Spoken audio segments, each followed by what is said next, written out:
Je vous demande de vous arrêter. Je vous demande de vous arrêter. Ah, merci, Édouard. Oui, effectivement, vous n'arrêtez pas de vous abonner. Alors, contrairement à toutes les autres chaînes, s'il vous plaît, arrêtez de vous abonner. C'est pas raisonnable, là, hein. Je vais finir par choper le melon. Donc, j'espère que vous me le dégonflerez, le melon. Donc, aujourd'hui, une vidéo sur les Français et le sexe. Eh oui. Alors le titre, il est bien putaclic, je le sais, tu le sais, parce qu'en réalité, ce n'est pas les Français, c'est le monde entier. Parlons clair. L'énergie sexuelle, d'abord, il y a quelque chose, ça commence par un non-dit géant. Premier point à reconnaître, fondamental, l'énergie sexuelle est une des forces les plus puissantes qui existent dans le vivant. Alors on appelle ça hormones, pulsions, libido, dopamine, testostérone, estrogène, peu importe le nom.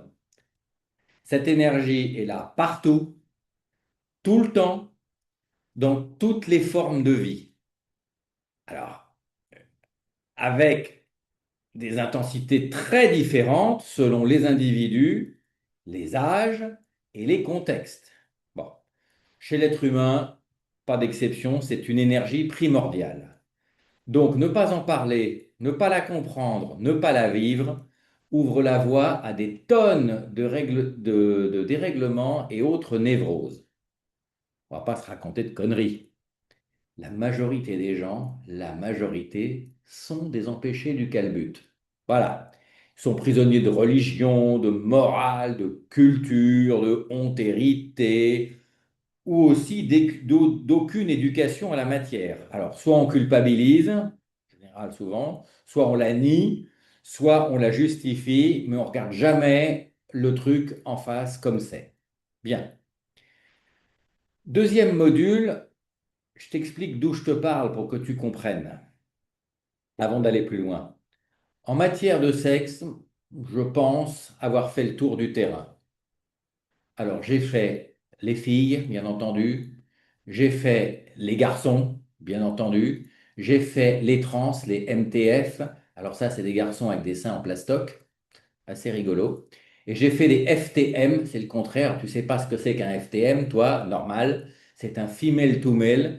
Donc tu te retrouves avec un corps bodybuildé d'athlètes et qui sont biologiquement des femmes. C'est très instructif, moi j'ai trouvé ça très déroutant. Donc, pour te récapituler, je ne parle pas de fantasmes ni d'idées, je te parle de mon expérience réelle. Et c'est pour ça que je commets cette vidéo. Alors, comment ça se passe?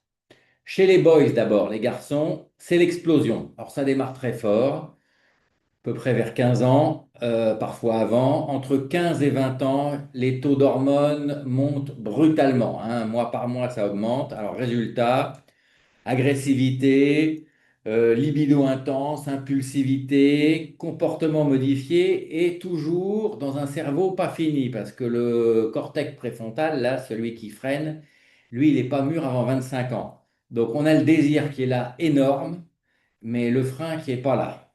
Donc c'est de la mécanique, hein, c'est pas de la moralité. Chez les ladies, montée lente. Alors, la montée se fait aussi, elle est plus lente, plus progressive, plus complexe. Et chez beaucoup de femmes, surtout sans enfants, le pic de désir, lui, arrive entre 35 et 45 ans. Pourquoi? Parce que la fenêtre biologique commence à se refermer. Les femmes ne sont pas fertiles toute leur vie, contrairement aux hommes qui sont quasiment fertiles toute leur vie. Voilà, tout ça, c'est pas un hasard. Le but du vivant, c'est de la perpétuation, et donc le cerveau humain est manipulé à coups d'hormones. Je te rappelle que l'organe sexuel principal de tout être vivant, c'est le cerveau, hein. C'est lui qui va tout déterminer. Tout le reste, si j'ose dire, les bas morceaux sont des dépendances. Bien.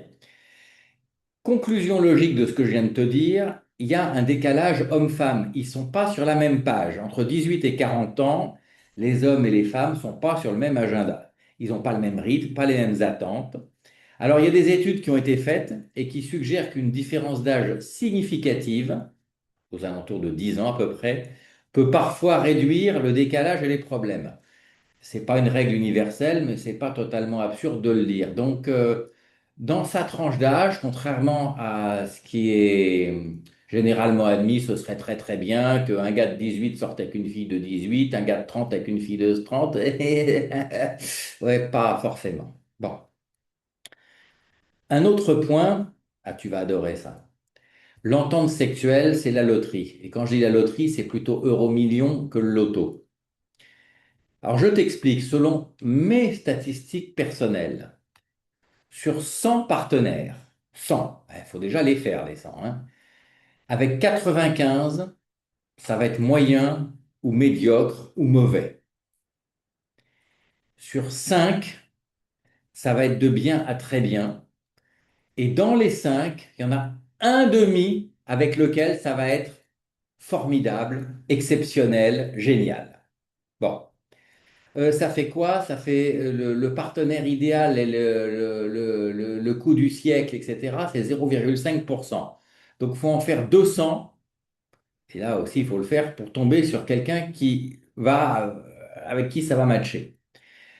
Mon expérience également, c'est pas lié à des critères physiques, pas lié à des critères de beauté. J'ai pas compris à quoi c'était lié. Il y a une espèce de connivence du corps et de l'esprit qui est rarissime et qui peut se faire dans ce cas-là. Alors, quand ça arrive pour un homme, le cerveau est inondé, après une relation réussie, le cerveau est inondé d'hormones très positives. On plane littéralement, on touche pas terre pendant 8 heures. 8 heures, j'ai fait, c'est incroyable, ça dure une journée. Voilà, c'est hallucinant. Bon, maintenant on descend sur terre, on dégonfle le ballon.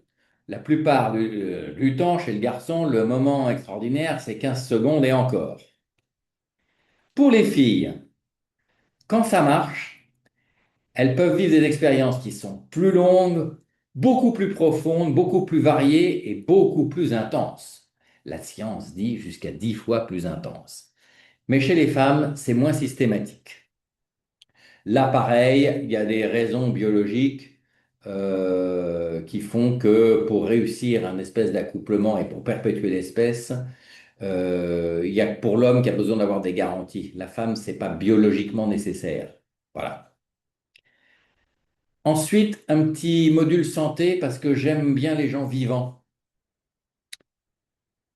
Alors, ce n'est pas un avis médical, je ne suis pas médecin, etc., mais tu pourras te renseigner auprès d'un médecin. Je te fais l'éternel disclaimer pour Tarlouse. Donc, à partir du moment où tu as une vie sexuelle qui est intense, qui est débridée, qui est multipartenaire, tu dois avoir une hygiène de santé irréprochable. Et je t'explique comment ça se décline. Alors, le VIH d'abord. Bon, ok, c'est une saloperie qui se traite très bien avec un seul comprimé par jour, parfois même des injections longue durée. Mais pour le VIH, depuis plus de 15 ans, il existe la PrEP. La PrEP, c'est la prophylaxie pré-exposition. En gros, il y a plusieurs modes de posologie, tu demanderas à ton médecin, mais en gros, l'un des modes, c'est la prise quotidienne d'une capsule de tenofovir et d'emtricitabine à la même heure tous les jours, qui réduit de 99% la probabilité d'être contaminé en cas d'exposition. 99%, c'est le score d'un préservatif, hein, parce que le préservatif, c'est pas 100% non plus. Alors à ça, ça suffit pas, parce que ça, c'est que le VIH. Il faut que tu saches que le vaccin de l'hépatite B, c'est quasiment obligatoire. Les vaccins HPV aussi. Les préservatifs, bien entendu. On se préserve. D'accord? Et puis, les dépistages réguliers. Il y a de la syphilis, il y a des chlamydia, il y a du chancre mou et d'autres joyeusetés.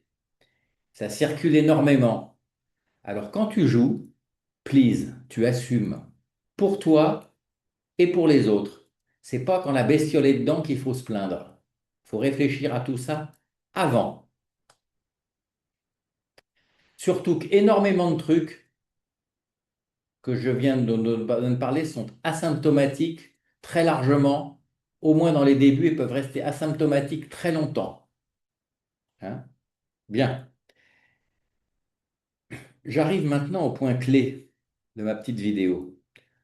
Quand tu as vécu ton énergie de corps suffisamment, que tu es allé à fond dans le truc, il se produit quelque chose de magique. Enfin, c'est ce que moi j'ai observé. Il se produit un espèce de détachement. Tu n'as plus besoin de prouver, tu n'as plus besoin de séduire, tu n'as plus besoin d'accumuler, plus de donjuanisme. L'envie de ça tombe d'elle-même.